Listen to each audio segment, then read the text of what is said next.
याच्या भेटीसाठी आपण गावाला कॉन्ट्रॅक्ट को नमन केला आपण जे काय आता सांगणार आहे त्याच्या आशीर्वादाने सांगणार आहे माझे आयुष्य गुरु अवश्य धन्यवाद क्षेत्र नारायणपूर रामदेव कोल्हेवर आई वडील बापरेवरचे सर्व रामदेवर सर्व ज्यांचे कीर्तन सेवेमध्ये उपस्थित असणारे सर्वांनी या ठिकाणी जे कीर्तन सेवा होत असताना रामाचा आशीर्वाद 2023 साल निंबोळी गावामध्ये कीर्तन आता मायाच्या मंदिरामध्ये कीर्तन करायला उभा केलं आणि या गादी उभारल्यानंतर काय बोलायचा मोठा प्रश्न होतो त्या दिंडीतील कीर्तन ही वारीत असताना फक्त 1 तासाचं असतं 1 तासाची बुद्धी दिली की कुठेही जायला नसताना आता कमीत कमी 2% मानसिकता तर आहे पण काही मानसिकता नसताना त्या ठिकाणी कीर्तन सेवा केली दुसऱ्या वर्षी शिल्लक या ठिकाणी सेवा केली आणि आज या भोंगडे भूमीमध्ये पहिल्यांदा ज्ञानच नाही त्या उपदेशवर आपण घेतला साधवलं माझी बाजार भेटला त्याच्या ज्ञानच नव्हतं किंवा पाठवलं त्याच्यावर बोललो दुसऱ्या वर्षी आपला तो देव एकच वर गेला त्याने जीवन जगू नये देव आपलासा करावा पण देव आपलासा केल्यानंतर माणसाच्या जीवनामध्ये हित साध्य करता येतं म्हणून आपल्या एका जीवाचे कागदा धन्यवाद आपल्याचा तयार केला कोणी कन्या पुत्र होतीचे सात्विक तयार आहे वाटी देवा पिता भगवतो करते सर्व आकाश चिंतन भेटो माझे सुखाने माझे भरोत्याची सेवा तरी माझ्या सेवा पार नाही जे हित जीवन माणसाचं कवड्यांची रचनेनंतर जीवन आहे ते सार्थक करायचं झालं तर मग ते कोणत्याही मुलगा मुलगी आपल्या आईवडिलांना कारण ज्या मुलींना असो किंवा मुलांना असो त्या आईच्या डोळ्यामध्ये पाणी कधी येऊ दिलं नाही आणि बापाला समाजामध्ये मान कधी घालायला लावली नाही तेच आपण ते समजले असं म्हणून या ठिकाणी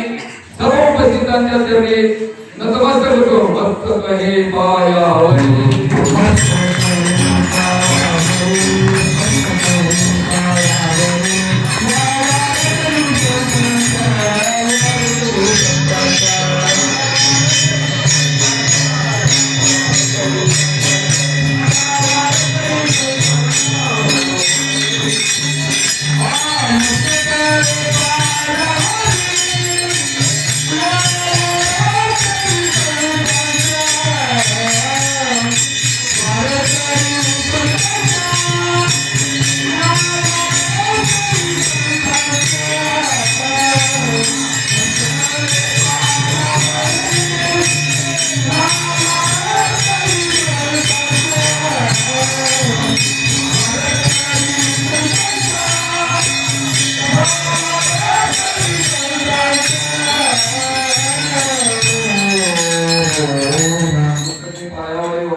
माणसाचं जीवन काय झालं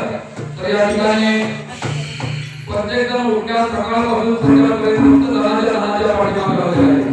आहे धनामध्ये पैसा फक्त संपत्तीला होतोय त्या पैशापोटी काय मिळते काहीच मिळत नाही तर इंडिया असू दे ते वारकरी कीर्तन असू दे प्रवचन असू दे भजन असू दे या भजनाच्या माध्यमातून धर्म मोठा झाले काम कीर्तनाचे आहे त्या माध्यमातून माणसाला ज्ञान मिळावं कारण प्रपंचामध्ये जेव्हा जोडून येतो दिल्लीच्या मार्गावर जातो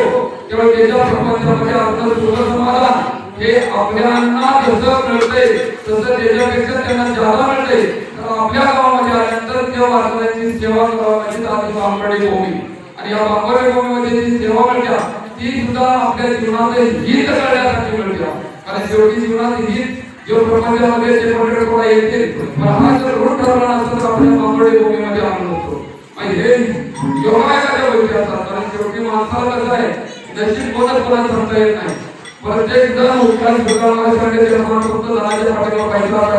वगैरे काय नाही एक नामांकित कॉलेज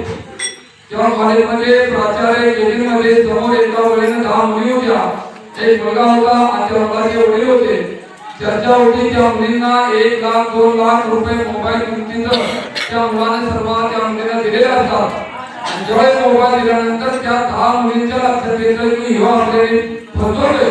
तेव्हा शेवटी मुलगी कागदाचं भांडा आहे तिने प्राचार्याजवळ इच्छा व्यक्त केली की अशी आमच्या चुकी झाली त्या चुकीला क्षमा करावी मुलीने चुकी केलेली प्राचार्याने माफ केली पण त्या केलेमध्ये बोलून घेतलं होतं चुकी माफ केल्यानंतर मुली निघून गेला तो मुलगा समोर होता मुलाला प्रत्येक विचारलं एवढे लाख 2 लाख रुपये मोबाईल वगैरे प्रत्येक मुलीला फसवलं तुझ्या घरामध्ये तुझी आई बहीण काय आहे का जेव्हा आपण दुसऱ्याच्या मुलीला फसवतो तेव्हा आपण आपल्या घराचा पण विचार करावा कारण आपणही कोणाचा भाऊ आहे आपणही कोणाचा मुलगा आहे तेव्हा दुसऱ्याच्या मुलीच्या आपल्या घराचे आपण प्रमाण धरल्या पाहिजे हा प्रश्न दिले गेल्यानंतर मुलीला माफ करावं पण खरं सांगत होता प्राचार्य म्हणजे लिटिगेट करतो मुलगा कॉलेजमध्ये काढून टाकतो तरी त्याचं काय लक्ष नाही खरं काय सांगणार पण जो बाप जन्म देणार होता तो जन्म देणारा बाप म्हणला प्राचार्य येणार कॉलेजमध्ये काढून काढू नका कारण जो जबाबदार आहे त्याच्या कितीतरी पटीने मी गुन्हेगार आहे कारण याने 1 लाख 2 लाख रुपये किमतीचं जेव्हा मोबाईल आणून दिलं मोबाईल जेव्हा आणून दिलं तर ते पैसे मी जर दिले नसतील तर यानं आणलं काही प्रश्न आहे. आता तुम्ही याला माफ करू नका. प्राचार्य भरपूर टाकला काही तो जाणवत नाही. म्हणजे शेवटी प्राचार्य म्हणतात काय करायला पाहिजे. तर वडील म्हणतात काही नाही. जरी जन्मदाता मुलगा असला तर याच्यावर संस्काराचं गाठोड आहे, ती मातच आहे. मीही त्याचा गुन्हेगार आहे. तुम्ही सरळ याला कॉलेजमध्ये काढून टाकण्यापेक्षा प्रोटेक्शनला फोन करा आणि प्रोटेक्शनला अटक करा. जर वडील जे मध्ये तो मुलगा गैरवाना करतो, माफ करा आणि परत पुन्हा ते खरं सांगतो. बाबा तुम्ही जे 2 वर्षापूर्वी एक 20 गुंठ रान माझ्या नावावर केलं होतं की मागच मी वर्षापूर्वी केले आणि ते पैसे भरपूर वाटते. अशा संस्काराची गरज आहे का? किती त्याचा पैसा असला तर काय उपयोग आहे का? किती कळेल का? नाही कळणार. आणि त्याच्या जीवनात किती कळायला झालं तर शेवटी मुलगी मुलगा आई वडिलांचाही संस्कार लाभ असतात. आई वडिलांना पहिल्यांदा या ठिकाणी या आध्यात्मिक क्षेत्राला वाहून घेतलं पाहिजे. आणि जर घेतलं तर काळाची मुलगा आणि मुलगा होते त्याच्यावर संस्काराची गाठोडीची फरक पाहिजे. कारण शेवटी मुळात कोण काय धनाचं गाठोड वाहून काढलेलं नाही. जन्मतात कोण श्रीमंतच नाही. जो सुखातून जळ चालतो तर दुःखात असताना सुखाची किंमत कळते. तर त्याच्या आयुष्यामध्ये दुःखच नाही आलं तर सुखाची किंमत कळणार कशी. मग जेव्हा आपण गेले की लगेच काय करतो, एक वार झाली कुठेतरी ठास लागली तर काय केलं तेव्हा 2 मिनिटात तेव्हा दोन रिकाम होतो. आणि जोर केल्यापेक्षा आपण मोठ्या भावनेत जेव्हा करतोय सरदार भावाने विश्वास त्या जेव्हा किती 3 मिनिटाचा ग्राफ असला तर शेवटी एक क्षेत्र आहे. बरं याला काय